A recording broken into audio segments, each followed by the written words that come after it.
Entonces, es una cosa bastante diferente y es muy importante porque tenemos nuevas revelaciones y el Señor me reveló, espérame tantito, ¿verdad? Dios no nos revela nuevas cosas. Si tú eres un estudiante perseverante en la Biblia y el Espíritu Santo ve que, como Daniel, ¿verdad? Y como todos los grandes hombres de Dios en la Biblia, que vivían día y noche en la palabra de Dios, vas a comprender, esta comprensión de las cosas espirituales se llama iluminación. Entonces, mientras más estés en la Biblia y mientras más cerca camines con el Señor, más entendimiento tendrás. Entonces, hay muchos cristianos, desgraciadamente, que quieren un camino corto. Y por eso, pues, quiero una palabra de profecía y quiero que me den esto. Y quieren encontrar respuestas. Por ejemplo, yo tengo personas en congresos que, ¿me puede explicar la predestinación? ¿Y cuánto tiempo tienes en Cristo? 15 años y te estás discipulando. No, pero eso sí, quieres entender cosas profundas y aunque yo te las explique, el entendimiento no lo tienes. Porque el entendimiento no lo doy yo, lo da el Espíritu Santo. Entonces, esta es la razón por la cual en cantidad de iglesias y de cristianos, hay personas, ¿verdad?, que quieren una revelación. Ya quiero que me expliques esto y quiero aquello. ¿Y por qué Dios permite estas cosas? Mientras tú no tengas la iluminación que el Espíritu Santo da y dice, bienaventurados los puros de corazón, porque ellos verán a Dios. Hay condiciones para que seas iluminado. Hay condiciones para que entiendas. Y la primera condición es la pureza sexual. La pureza sexual, ustedes no se imaginan la importancia que Dios le da. Bienaventurados los puros de corazón, porque ellos verán a Dios también. Yo no puedo, ¿dónde vemos a Dios? En la Biblia. Entonces, si yo vengo a la Biblia y mi vida está manchada con el adulterio, con cosas inmundas, con pasiones desordenadas, con pensamientos insanos, etcétera, etcétera, por más que me aboque a tratar de entender, no lo voy a entender. Y si yo practico ese pecado o continúo en ese tipo de vida, el diablo me va a hacer que yo entienda cosas que no están y me va a distorsionar la verdad para que me convierta en un falso profeta. Porque cualquier persona que es falso profeta es una persona que ha perdido la brújula, ha perdido el camino. Entonces ha comenzado a proferir y exteriorizar palabras o mensajes o doctrinas sacadas o infladas de su contexto. ¿Qué es una herejía? Una herejía es una verdad sacada o llevada al extremo. Todas las herejías tienen algo de verdad. Me decía un misionero hace muchos años, toda manzana tiene un gusano del diablo. Muy bien. Entonces Daniel recibe esta profecía, cierra las palabras y sella el libro hasta el tiempo del fin. Ahora sabemos que estamos en el tiempo del fin. ¿Cómo lo sabemos? Dice el versículo 4. Muchos correrán de aquí para allá y el conocimiento, se tradujo en muchas Biblias, la ciencia. Es la palabra hebrea de Daniel, A-T-H. Dat, que en el griego es gnosis, con G de gárgara al principio.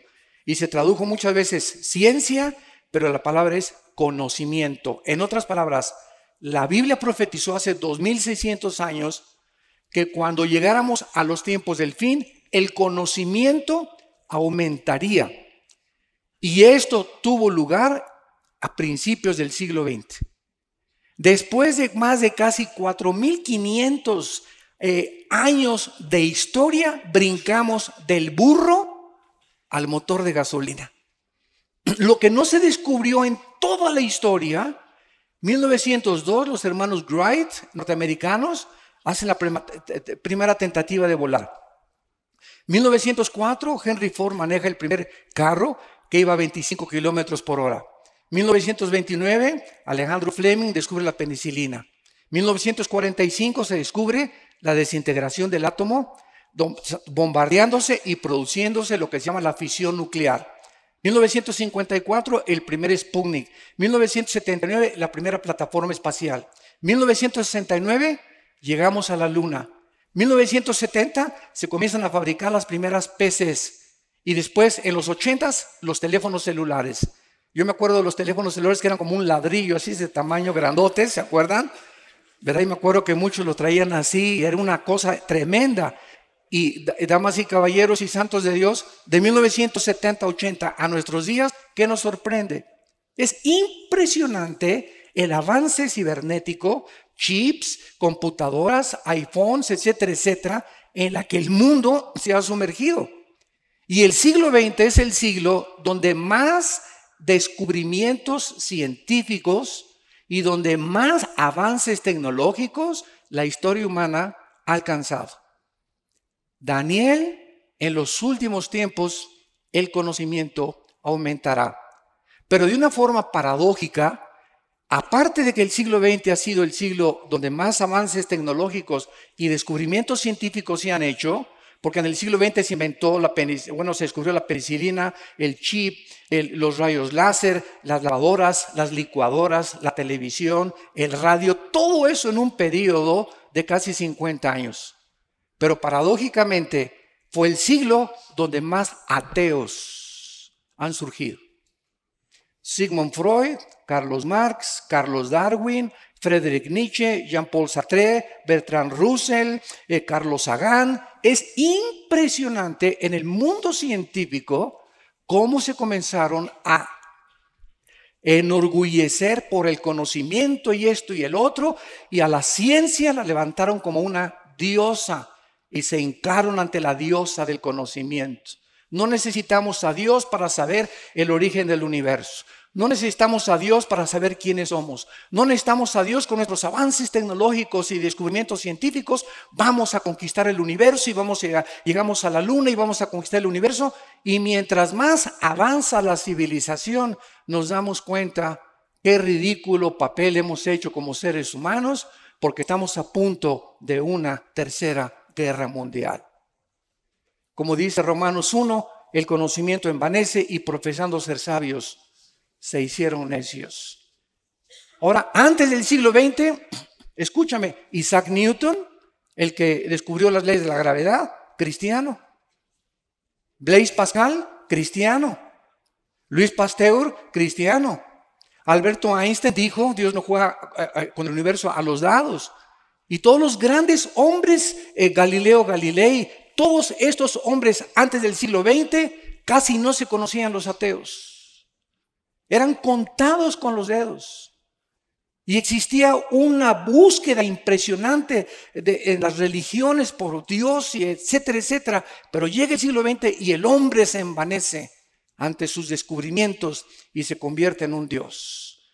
Y no es hasta 1980-90 del siglo pasado que comienza Dios a darle a la iglesia, a nosotros, más iluminación para comenzar a combatir. Y ahora el ateísmo que perseguía al cristianismo, ahora, ¿verdad? Nosotros debatimos y los desafiamos.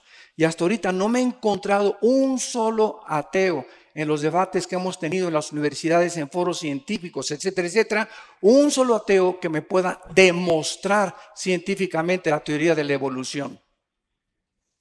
Pero como los científicos no tienen una explicación de cómo comenzó el universo, porque para que sea científico tiene que ser observable, tiene que ser demostrativo, tiene que ser, ¿verdad? Tiene que ser empírico, filosóficamente, o sea, lo que no vemos, lo que no oímos, lo que no gustamos, dicen los ateos, no puedo creer. Y no consideran un mundo invisible espiritual, porque para ellos es un empirismo, no pueden creer en ninguna otra cosa. Eso es absurdo completamente, porque se limitan en su conocimiento y en las maravillas que se encuentran fuera de nuestro mundo natural, que Dios escogió que no fuera por los 5 sentidos, sino por la revelación y por la fe. Se necesita más fe para creer que venimos del mono, del simio, que fuimos creados a la imagen y semejanza de Dios.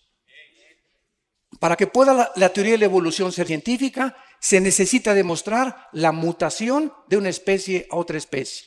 Y tenemos 5,000 años buscando, ¿verdad? Tratando de ver, y jamás hay un solo registro de la mutación de una especie, de que un rinoceronte se convierte en una jirafa, o que de un dinosaurio se convierte en un pez, o un pez en una cebra, o en una vaca, o en un toro.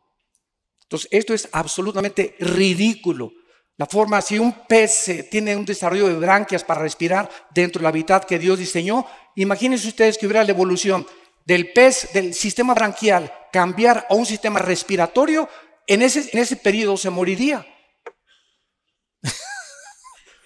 Digo, son simplemente uno de cientos de ejemplos, ¿verdad?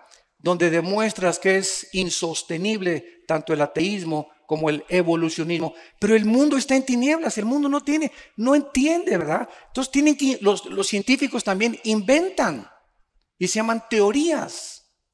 Entonces una teoría no necesariamente es algo demostrable. No se ha comprobado. Cuando se comprueba, se convierte en algo científico. Entonces, ¿quién puede decirnos cómo comenzó el universo? Nadie, porque nadie estuvo ahí para ver.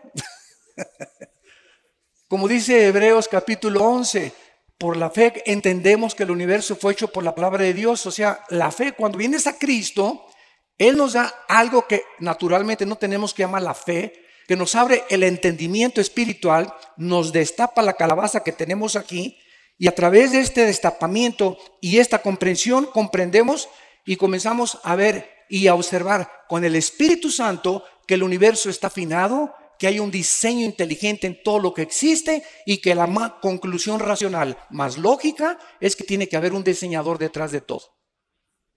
Estas conclusiones los ateos no les conviene ni siquiera llegar a ellas. ¿Por qué?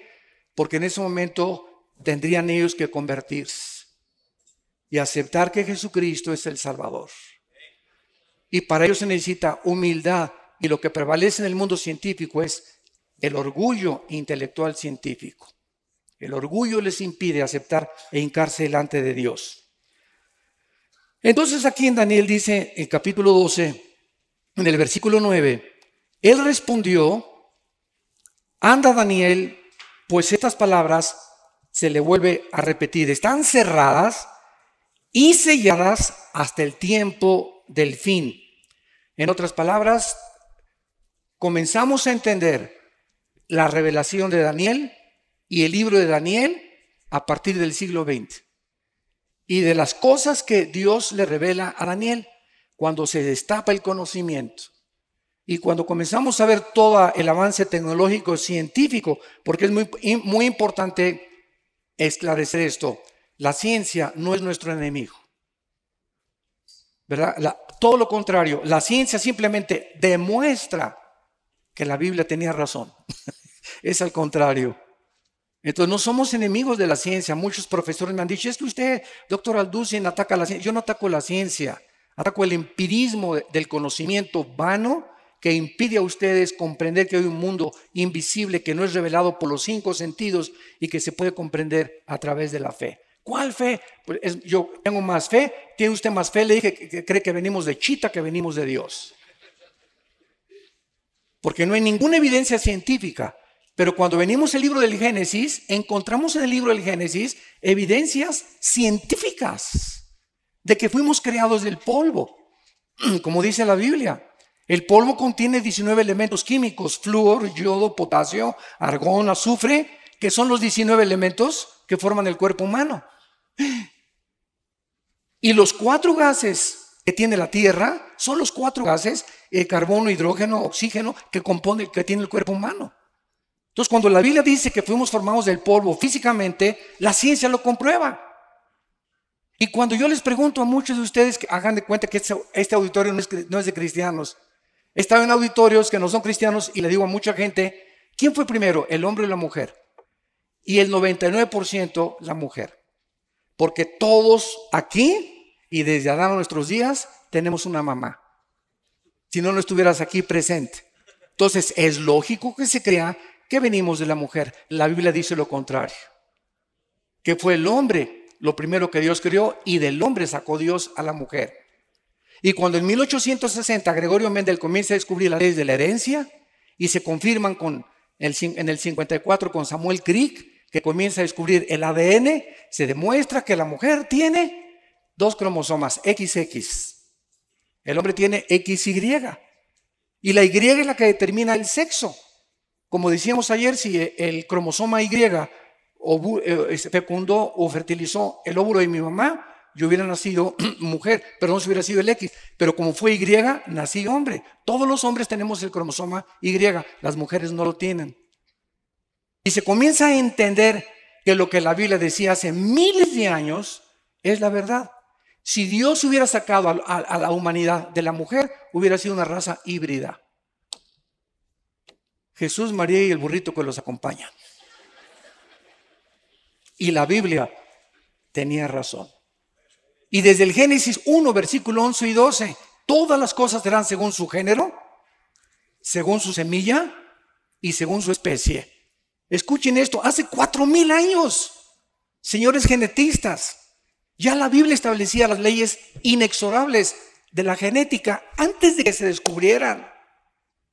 Que una semilla de uva iba a tener un código genético dentro de la semilla, un software que cuando se sembrara esa semilla iban a ser no un jitomate, no un plátano, no un melón ni una sandía, iban a ser una fruta con un cuerpecito exactamente con la información que tiene la semilla, del color que tiene la semilla, con las vitaminas que tiene la semilla. La fruta de la papaya iba a ser de este color, con estas características, que nos iba a alimentar, las enzimas de la papaya nos iba a ayudar al sistema digestivo, y todo es conforme exactamente con el código genético que está en cada semilla. El esperma de un chango produce changos, el esperma de un elefante no produce jirafas ni vacas, produce elefantes.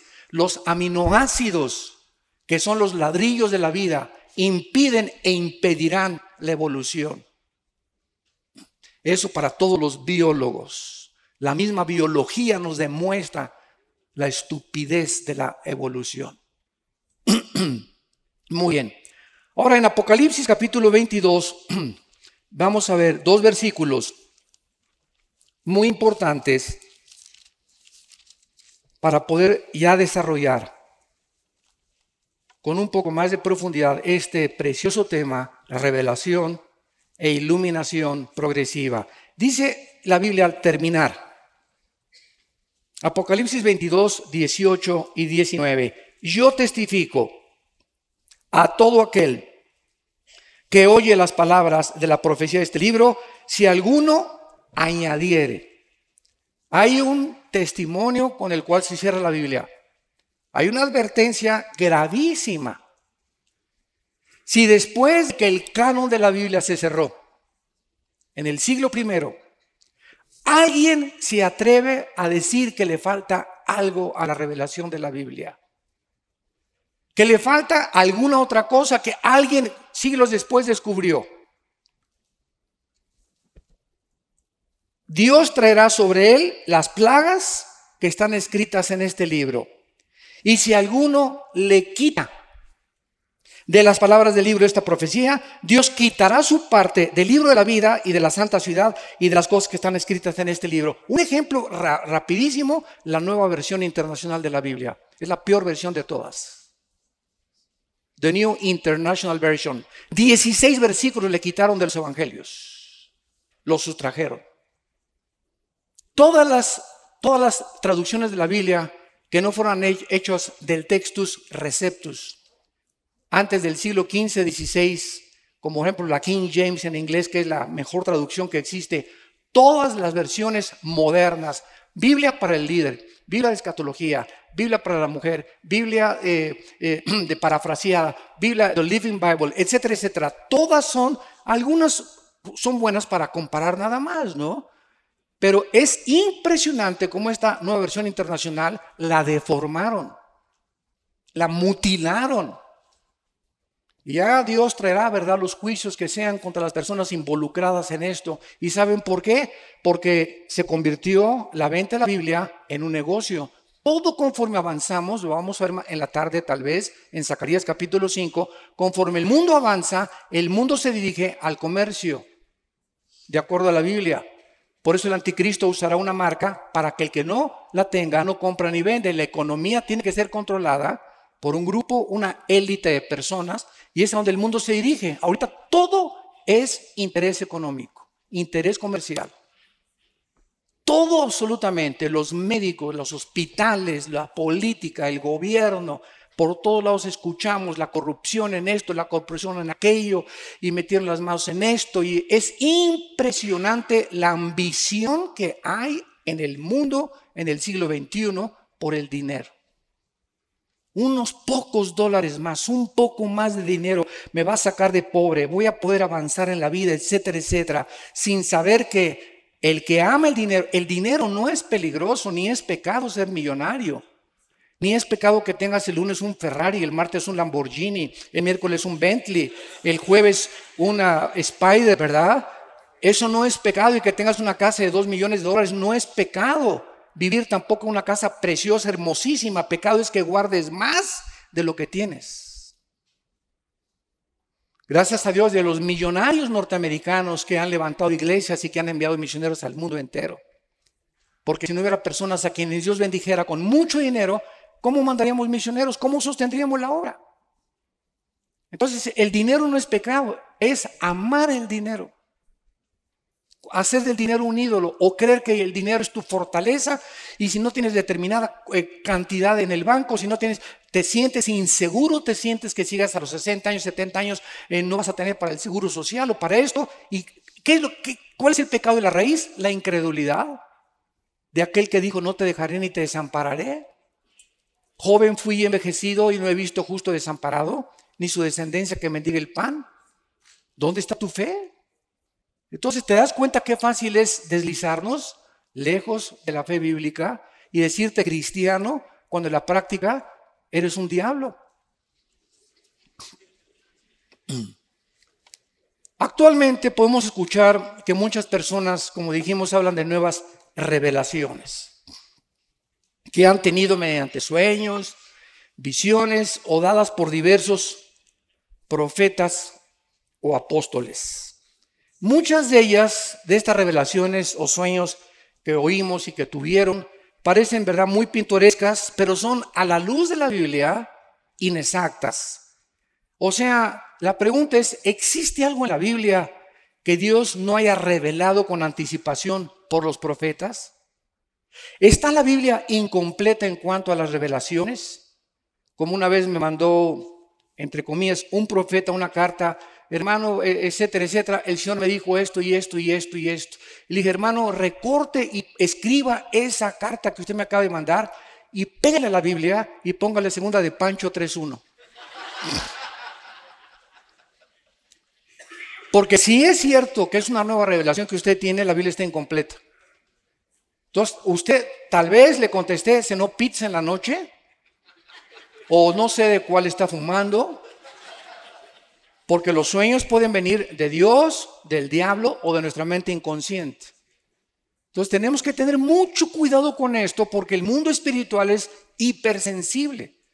Y tenemos que tener un discernimiento espiritual para no ser engañados, porque la Biblia dice en Lucas 21, los escogidos serán engañados. Y así se encuentra el mundo actualmente, desgraciadamente, de la mayoría de la cristiandad. Hay un engaño impresionante de las doctrinas bíblicas, del rumbo que lleva la iglesia, lo que está pasando, los acontecimientos, la relevancia de los acontecimientos internacionales a la luz de las profecías bíblicas. Es impresionante, es triste, es patético que exista tanta ignorancia actual del pueblo de Dios. Una de las cosas que tenemos que recordar, como dice Eclesiastés 1:9, es que no hay nada nuevo debajo del sol. Y cualquier verdad llevada más allá de sus parámetros originales propaga el error. Y cuando se propaga el error es una infección. Como decíamos ayer, si yo oigo que un predicador, no sé en la televisión o en el radio, está hablando algo que es contrario a la Biblia, mi obligación no es atacar al predicador. Mi obligación es contrarrestar esa infección que le está propagando, contrarrestando con la verdad, públicamente también, porque si alguien públicamente predica una herejía, yo tengo la obligación de defender el evangelio. Filipenses capítulo 1, estamos puestos para la defensa del evangelio. Esto se llama la apologética, la defensa de la fe. No atacamos a la persona, defendemos y decimos: esto que se está predicando no es verdad, por esto y por esto y por esto, porque infecta al pueblo de Dios. Porque es una enfermedad que se corre muy rápido y se acaba aceptando como una verdad. Y después de, como decía Goebbels, el ministro de propaganda de Adolfo Hitler, si una mentira se propaga 100 años, se acaba aceptando como una verdad. Es como la teoría de la evolución, comenzó con Carlos Darwin. Tú lee El origen de las especies de Darwin, por el amor de Dios, lee ese libro. ¿Y sabes qué vas a encontrar en ese libro? Puede que, no sé, chance y, quizás, no estoy seguro. Esto es un lenguaje científico, de ninguna manera, es un lenguaje especulativo. Ahora, qué increíble que le ponga su título El origen de las especies, cuando nunca en su libro dice cuál es el origen de las especies. Uno compra ese libro, yo me acuerdo cuando yo era ateo, ¿verdad? En mi juventud comunista, y amaba la dialéctica materialista y estaba convencido, ¿verdad? Que Che Guevara, el idealismo que los jóvenes traemos y tenemos que cambiar la sociedad y el anhelo tan profundo que tenemos de justicia, los seres humanos, que Dios puso en nuestro corazón. Y tenía un celo sin conocimiento porque ignoraba.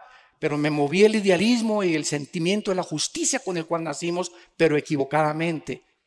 Yo muchas veces me han preguntado en debates que he tenido con ateos, ¿qué piensa el Che Guevara, de Ernesto Che Guevara, el Che?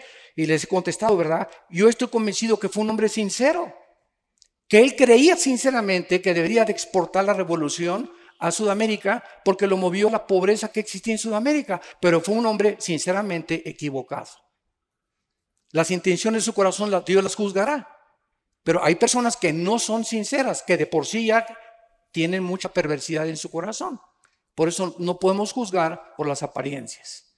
Pero hay mucha gente que está equivocada y que es sincera y que creen lo que ellos están predicando o lo que están enseñando en el mundo secular, desde luego. Entonces, esto es muy importante para que podamos viajar o navegar en la vida tratando de no juzgar las apariencias, sino juzgar con justo juicio, porque dice en 1 Corintios 2 que el espiritual juzga todas las cosas. Y parece una contradicción con Mateo, ¿verdad? No juzguéis para que no sean juzgados. Y en 1 Corintios dice, no juzguéis, pues la palabra en Corintios es anacrino, que es discernir.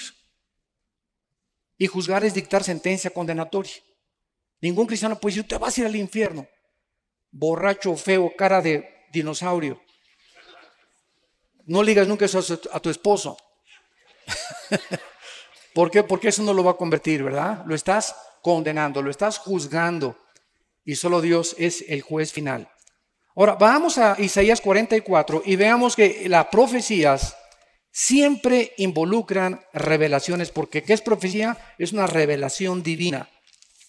Sin embargo, Isaías 44, tanto la iluminación como el cumplimiento de la profecía casi nunca suceden, como lo vimos con Daniel, simultáneamente.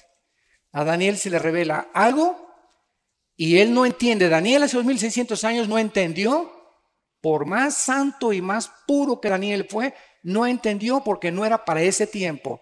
Esa revelación sería comprendida hasta que fuera el tiempo del fin.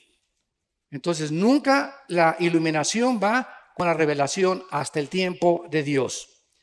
Por ejemplo, dice aquí en Isaías 44, versículos 7 y 8. Dice Dios, ¿y quién proclamará lo venidero? Lo declarará y lo pondrá en orden delante de mí, como hago yo desde que establecí el pueblo antiguo.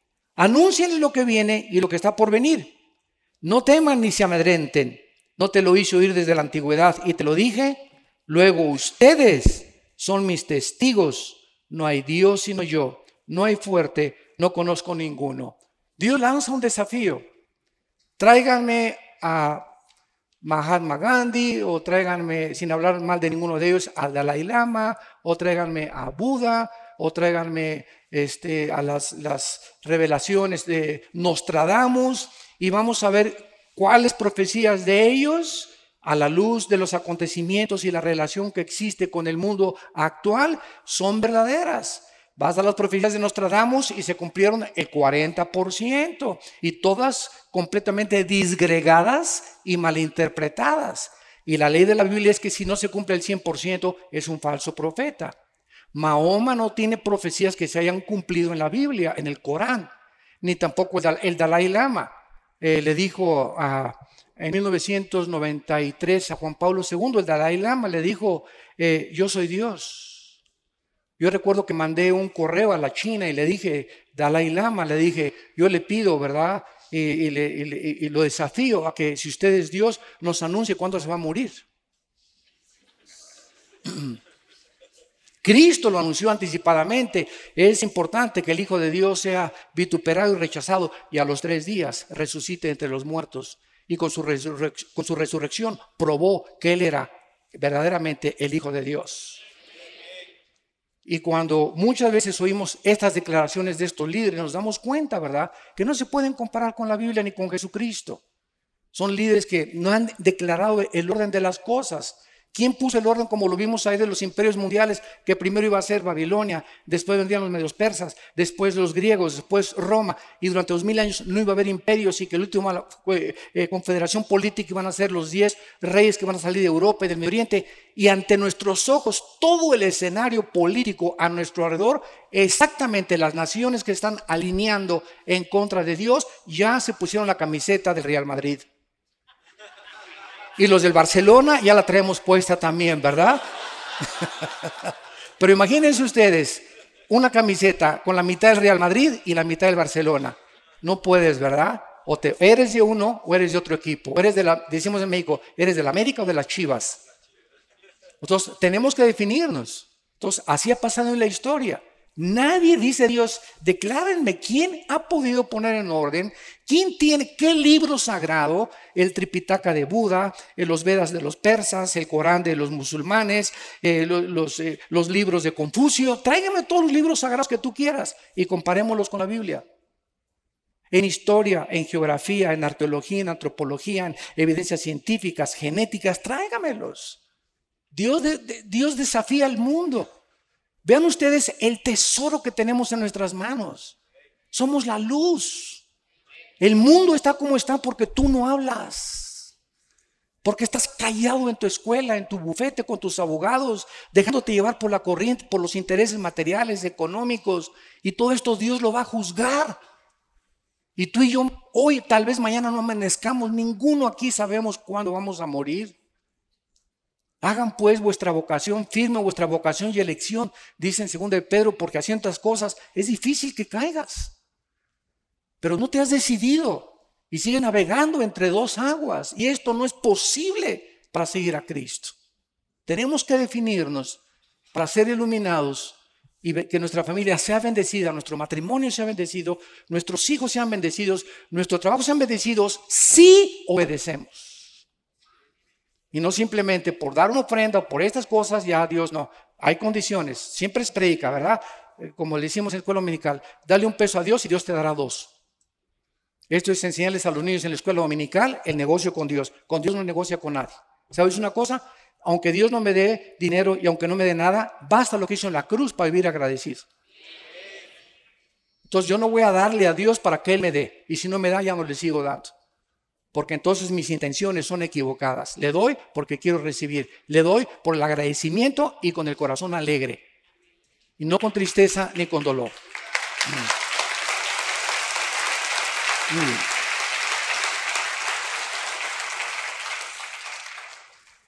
Vemos pues, ¿verdad? La iluminación progresiva explica por qué la generación actual se ha enfocado tanto en las profecías. Porque tantos descubrimientos científicos nos están yendo, como en este seminario que tenemos, que estamos teniendo en todos lados, llenos los congresos de escatología, porque la gente se está dando cuenta que el mundo en que vivimos no nos ofrece respuestas.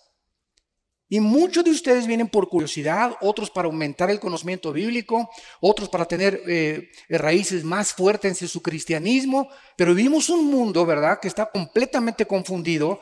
Y estos eventos, ¿verdad?, están explicándonos muchas cosas, como por ejemplo, dicen, como vimos ahí en Apocalipsis 11, que cuando maten a los 2 testigos, todo el mundo vería al mismo tiempo este evento. Esto fue escrito hace 2000 años.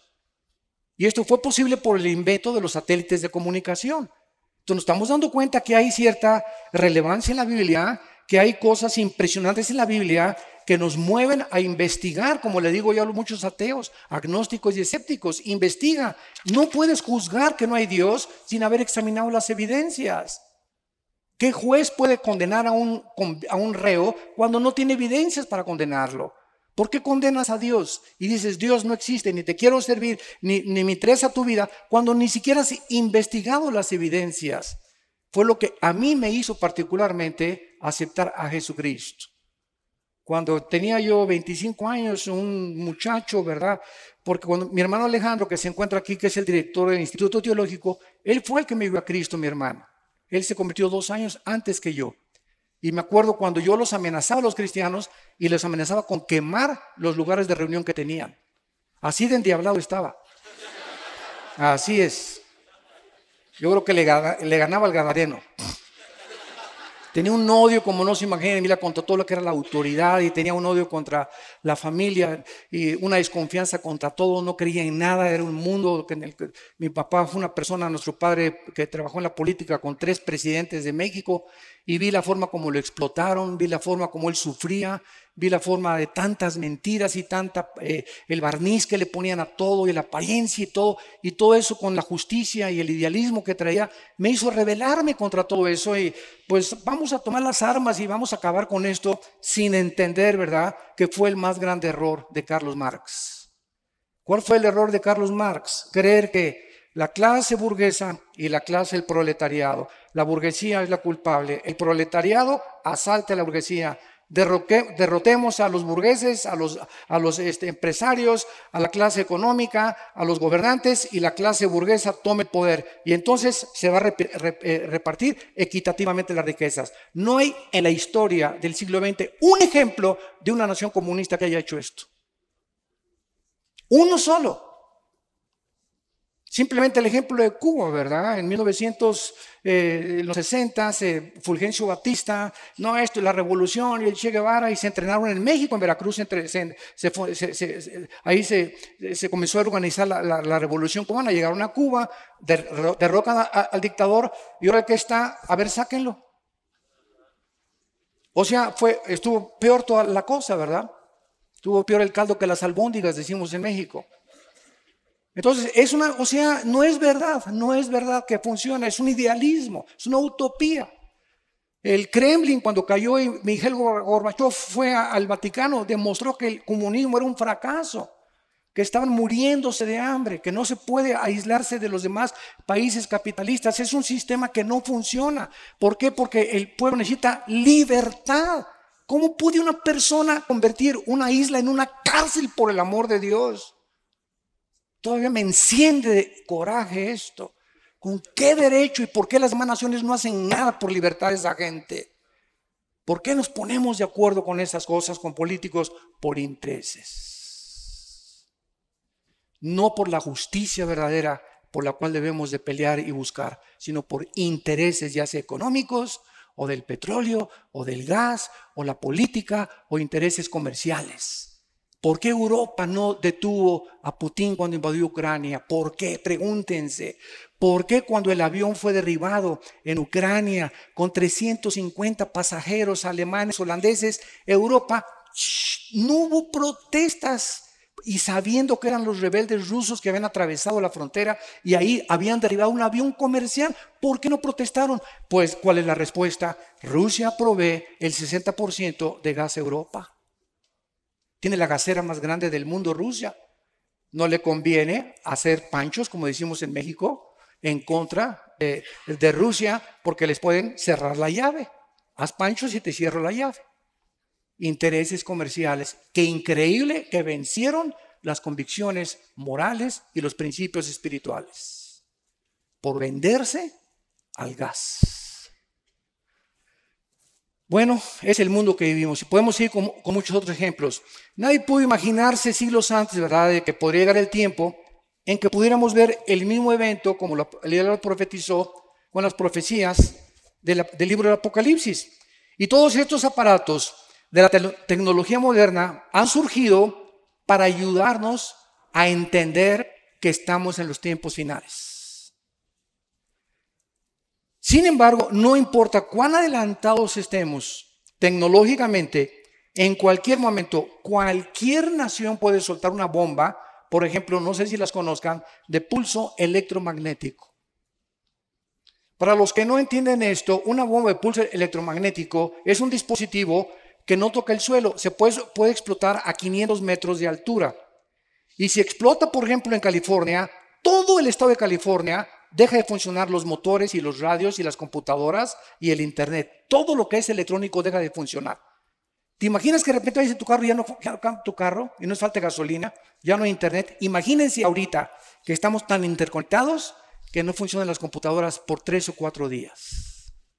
Transferencias de dinero bancarias, internet, correos, mensajes, órdenes, decretos que se tengan que hacer presidenciales o políticos, causaría un caos en el mundo. Y estas bombas de pulso electromagnético las tiene Rusia.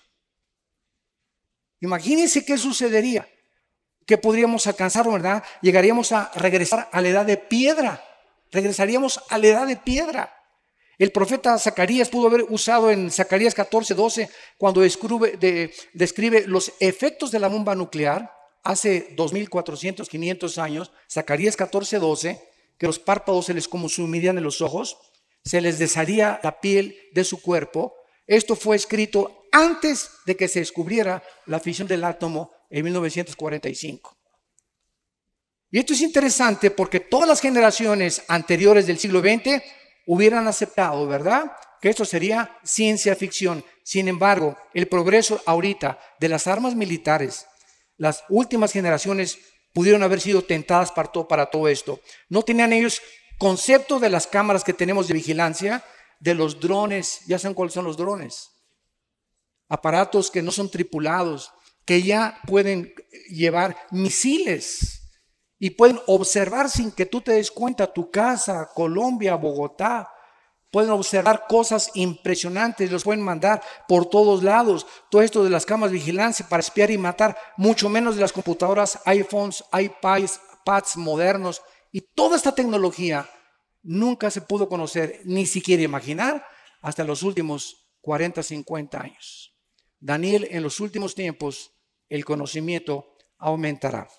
Y en penúltimo lugar, veamos a continuación algo muy interesante que nos muestra que estas profecías reveladas en el Nuevo Testamento, en 1 Pedro capítulo 1, ni los mismos ángeles, escuchen esto, ni los mismos ángeles conocen la forma en que se va a desarrollar el plan de Dios, porque los ángeles no tienen al Espíritu Santo.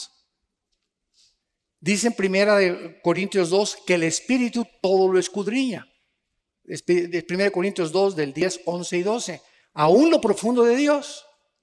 El único espíritu de los billones de espíritus que hay en el universo y en el mundo invisible espiritual, de los millones de espíritus que hay un solo espíritu nada más, uno solo, que es el que tenemos nosotros. El Espíritu Santo, y es el único que conoce el plan de Dios. Los ángeles no lo tienen. Ellos no fueron creados a la imagen y semejanza de Dios.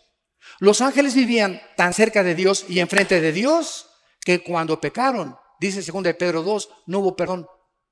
Alguien me preguntó, Dios es bueno y va a perdonar a los ángeles. ¿Sabes una cosa? Otra persona me dijo, Dios es tan misericordioso, hermano, mi brody, que cuando alguien peque, Dios al final los va a sacar del infierno, porque no hay nadie, yo no creo que Dios mande a nadie al infierno, me dijo una señora ya grande. Y le contesté, doña Chole, amén y amén y amén. Dios no manda a nadie, se van solitos. De tal manera amó Dios al mundo que nos dio a su Hijo, para que Él no quiere que nadie se condene, pero somos agentes morales libres. Y si Dios violara la característica más grande que el ser humano tiene, la facultad de escoger y decidir dónde pasará la eternidad, dejaría de ser justo. Ya no seríamos más que puppets, más que títeres, robots guiados por un determinismo que no puede ser causado por nosotros. Ya no seríamos responsables de nuestros actos. Judas le diría a Dios en el día del juicio, bueno, Señor, yo no tengo la culpa de que tú me has escogido. Esto es parte de la predestinación, pero quiero aclarar esto. Judas le puede decir a Dios, yo no tengo culpa de que tú me has escogido. Estaba escrito que yo iba a ser, y desde que tu hijo me escogió, él sabía que yo era el diablo. Entonces, ¿por qué me mandas al infierno cuando dice la Biblia que me predestinaste para el infierno, ¿correcto? Y en ese momento Judas puede decir, bueno, a ver, todos ustedes los que me escuchan, ángeles, échenme una porra, alabado, Judas, ra. ¿Por qué? Porque si yo no hubiera traicionado a Cristo, no hubiera habido salvación, denme gracias. ¿Saben quién escribió esta aparente lógica de razonamiento? Un escritor italiano llamado Giovanni Papini. Esto a mí me fundió los fusibles antes que yo fuera cristiano. Y comencé con estos argumentos a atacar a los cristianos. Y yo les decía a los cristianos, ¿verdad? Entonces Dios es injusto. Y si Dios va a condenar a alguien porque lo escogió para el infierno, entonces ¿en dónde radica la responsabilidad humana? Entonces Dios le va a contestar a Judas, ven para acá, Judas voy. Antes de que yo te predeterminara, Romanos, por favor, acuérdate de Romanos 8:29, Judas. Romanos 8:29 dice, a los que antes conoció, los predestinó, los llamó, los justificó y los glorificó. Todos los verbos están en tiempo pretérito. Entonces, yo sabía, Judas, le va a contestar Dios, yo sabía porque soy omnisciente. La omnisciencia es la característica en la que Dios sabe las cosas con anticipación. Yo sabía que tú me ibas a entregar, que tú me ibas a condenar. Entonces, como yo sabía las decisiones que tú ibas a poner, escribí con anticipación lo que tú ibas a hacer. Y Judas le contesta, ¿y por qué no lo impediste? Y Dios le contesta, porque hubiera violado tu libertad. Entonces, Dios sabe, como le dijo en Jeremías 1:5, Jeremías, desde que estabas en el vientre, te conocí. Esto nos funde los fusibles, ¿verdad? Y desde que estabas en la matriz de tu mamá, te di por profeta. Él sabía ya desde que estaba como en forma de cigote, de feto. Dios sabía que ese feto iba a ser Jeremías, el profeta. Y cada uno de nosotros sabía Dios y sabe nuestro destino Dios. Y quiere que nosotros nos amoldemos a su destino. Pero esto es tremendo en la soberanía de Dios. Al mismo tiempo que dice Jeremías 29:11, mis pensamientos para tu vida, voy a tomar mi ejemplo, Armando, son de paz para darte el fin que quieres. Tengo un plan perfecto para tu vida, bueno, agradable y no me puedo equivocar si te sometes a mi plan, pero te doy la libertad que tú puedes abortar tu destino. Sansón. Jueces capítulo 13, se le aparece el ángel a los papás, el hijo de ustedes va a ser nazareo, etcétera, etcétera, y va a libertar al pueblo de los filisteos. Pero Sansón, eso era el plan de Dios original, eso es la voluntad directiva de Dios. Pero Sansón escoge lo contrario porque nunca controló su sensualidad. Iba tras de una chava, tras otra chava, tras otra chava, tras otra chava. ¿Sí dice chavas aquí? O chicas, o como le llamen, ¿verdad? Una muchachas. Y hasta que llegó el momento en que los mismos papás consintieron y ya no lo estorbaron. Y llegó un momento en que Sansón le dijo a su papá, consígueme esa de los pantalones apretados y con minifalda. Por eso las muchachas deben de tener mucho cuidado de cómo se visten, sin que tengan que atraer las vistas de los varones hacia sus cuerpos. Dios quiere que sean ayuda idónea, no tentadoras idóneas. Sansón aborta el plan de Dios y finalmente, ¿verdad? En su misericordia, Señor, dame fuerzas, y finalmente lo que no hizo en vida lo hace al morir. Tú puedes abortar el plan de Dios porque esa es la libertad tan grande que tenemos, pero si nos sometemos a Dios, va a bendecir mi vida, mi matrimonio, mis hijos, mis nietos. Salmo 112, la generación de los justos será bendita.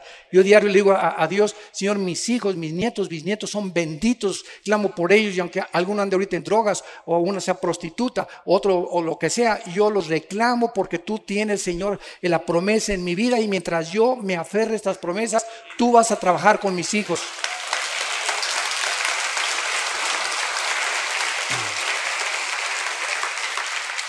Dios no es hombre para que mienta, ni hijo del hombre para que se arrepienta.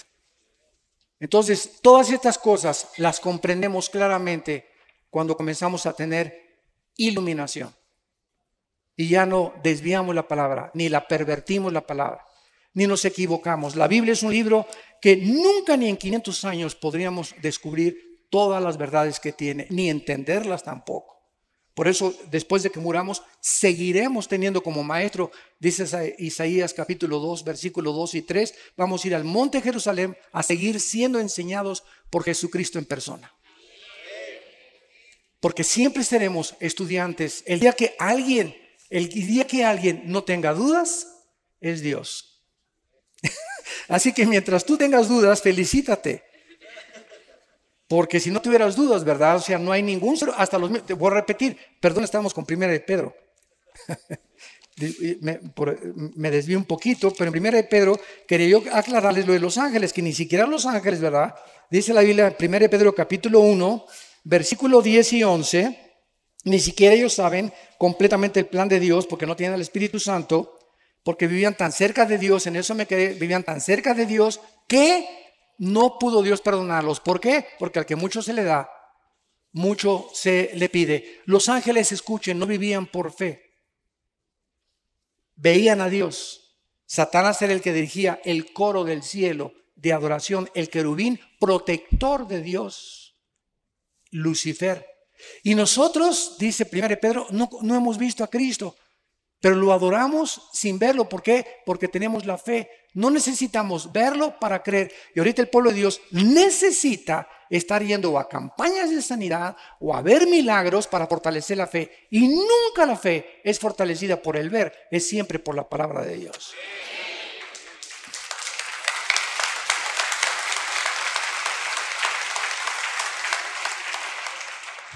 Los profetas que profetizaron de la gracia destinada a vosotros, 1 Pedro 1:10, inquirieron y diligentemente indagaron acerca de esta salvación.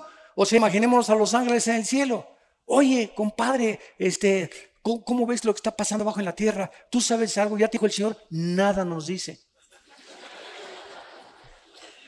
Y podían llegar con él, ¿verdad? Y nada, porque es el Espíritu Santo el que lo revela.